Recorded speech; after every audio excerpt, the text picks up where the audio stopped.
Monsieur Matthew, votre salaire a été versé sur votre compte. Oui. Merci beaucoup, monsieur. Je vous en prie. Au moins, je peux payer une partie de ma dette, que la maladie de mon fils a causée, et ensuite donner de l'argent à ma femme, pour démarrer une petite entreprise afin qu'elle puisse m'aider. Enfin, les choses vont bientôt rebondir. Qui appelle? Bonjour. Bonjour, monsieur Matthew, votre fils a été transporté d'urgence à l'hôpital. Il s'est évanoui en jouant. Vous êtes requis à l'hôpital de toute urgence. Pas encore? Pas à nouveau, qu'est-ce que tout ça? Pourquoi est-ce que mon fils tombe toujours malade chaque fois que je reçois mon salaire? Qu'est-ce que j'ai fait pour mériter tout ça? Est-ce un crime d'avoir une famille? Je suis fatigué. Je suis fatigué. Quel genre de tentation est-ce? Tout ce que j'ai était fini pour ce garçon, tombant malade ici et là. Je suis devenu débiteur, mais la maladie continue à venir, surtout au moment où j'ai reçu mon salaire.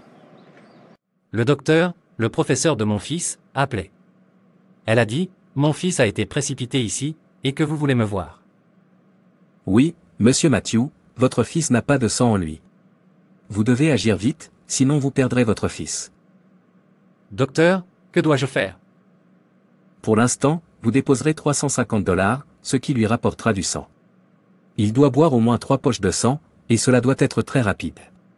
Plus tard, nous parlerons de sa facture d'hôpital. Docteur, je n'ai reçu que 300 comme salaire. D'où puis-je obtenir le solde? Je n'ai aucune sauvegarde. Mon fils tombant malade tout le temps m'a laissé vide. Même les 300 que j'ai sur mon compte maintenant, je viens de les recevoir aujourd'hui, et il est tombé malade aujourd'hui. Je suis fatigué de cette maladie. La maladie ressemble à ça, elle surveille chaque fois que j'ai de l'argent dans ma main. Et il viendra le chercher. J'ai emprunté de l'argent à tant de gens, au point que plus personne n'accepte de me prêter de l'argent, car je ne leur ai pas payé ce que je leur dois. Maintenant vous avez dit 350, d'où puis-je trouver le solde? Allez-y doucement. Monsieur Matthew, il y a encore Dieu au ciel. Docteur, vous ne comprendrez pas. Ma vie s'est transformée en tristesse à cause de l'étrange maladie de mon fils.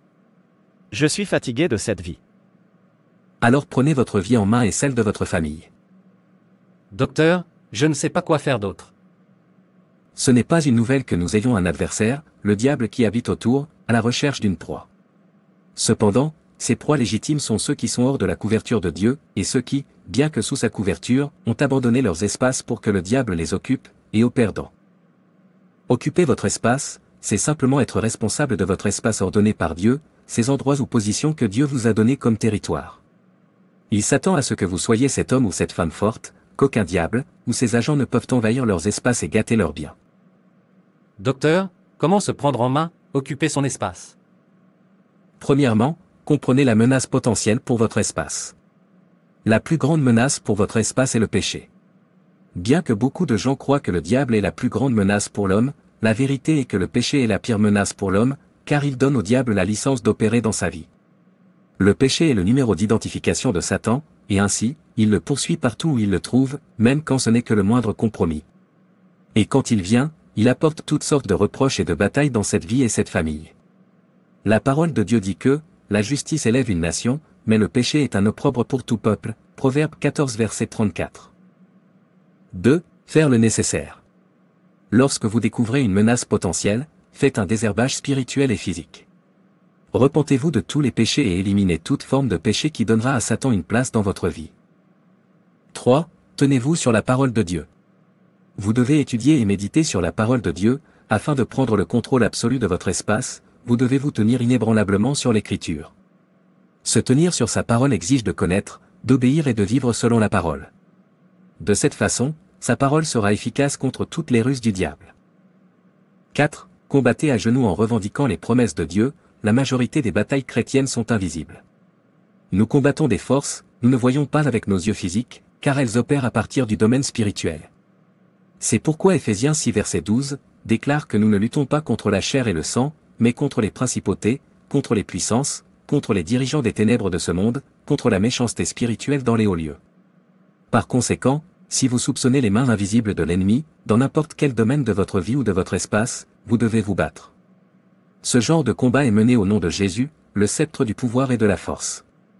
Vous ne pouvez pas vous passer de la prière en tant que chrétien, sinon votre espace sera détourné et complètement pris en charge par l'ennemi. La parole de Dieu avertit que vous priez sans cesse, 1 Thessaloniciens, 5 verset 17. C'est prier sans s'évanouir, prier à chaque fois, partout et sur n'importe quelle question. Au lieu de vous plaindre, priez. Le Dieu qui nous ordonne de prier sera certainement là pour écouter et répondre à notre prière. 5. Restez vigilants. Prier sans regarder est dangereux, c'est pourquoi le Seigneur nous ordonne de veiller et de prier, Matthieu 26 verset 41. Une partie de la responsabilité de votre espace est d'être vigilant. Vous devez protéger votre territoire en étant constamment vigilant. Cela exigera de marcher main dans la main avec le Saint-Esprit. Il vous rend sensible aux événements qui vous entourent, vous aide à discerner et à comprendre la situation et vous incite à vous battre correctement. Alors, occupez votre espace. Prenez en charge votre espace, ne laissez jamais personne le dominer. Rejetez l'oisiveté, l'auto-indulgence, l'absence de prière, le manque d'étude de la parole de Dieu, l'insensibilité à la voix de l'esprit, la vie négligente, le style de vie impie, le compromis, l'abandon de votre poste de devoir en tant que serviteur de Dieu, etc. Au fur et à mesure que vous prenez ces mesures, Dieu Tout-Puissant lui-même sécurisera votre espace au nom de Jésus. Amen. Jésus, viens dans ma vie, et dans ma famille, et prends ta place. Pardonne-moi de quelque manière que ce soit que j'ai péché contre toi. Amen. Trop c'est trop. Plus de maladies étranges dans la vie de mon fils. Étrange maladie, je t'ordonne au nom de Jésus, sors de la vie de mon fils. Aucun espace à occuper pour vous. Trop c'est trop. Au nom de Jésus. Amen. Papa, je veux rentrer à la maison.